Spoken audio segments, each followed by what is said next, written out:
দুই ম্যাচের test series এক সমতায় শেষ করেছে বাংলাদেশ। কাজ এখনো শেষ হয়নি। সাদা জার্সি ফেলে এবার রঙিন জার্সি গায়ে নামছে বাংলাদেশ।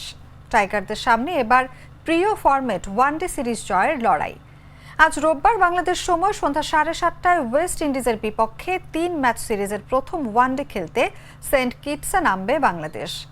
প্রিয় ফরম্যাট ওয়ানডেতেও বাংলাদেশের সাম্প্রতিক ফর্ম ভালো নেই। সর্বশেষ 5টি দ্বিপাক্ষিক সিরিজের 4টিতেই হেরেছে টাইগাররা।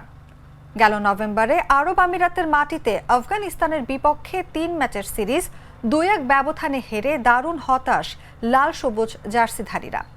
ফর্মহীনতার পাশাপাশি চোটেও জর্জরিত টিম বাংলাদেশ। চোটের কারণে দলে নেই নিয়মিত অধিনায়ক নাজমুল হোসেন শান্ত। তার পরিবর্তে টেস্টের মতো ওয়ানডেতেও বাংলাদেশ দলকে নেতৃত্ব দেবেন মেহেদী হাসান মিরাজ। আঙুলের ফ্র্যাকচার সেরে না ওঠায় দলে রাখা হয়নি অভিজ্ঞ মুশফিকুর রহিমকেও। সব মিলিয়ে সর্বশেষ ইংল্যান্ডের বিপক্ষে ঘরের মাঠে সিরিজ জেতা ক্যারিবীয়দের বিপক্ষে অভিজ্ঞতার শূন্যতা অনুভব করতে পারে বাংলাদেশ।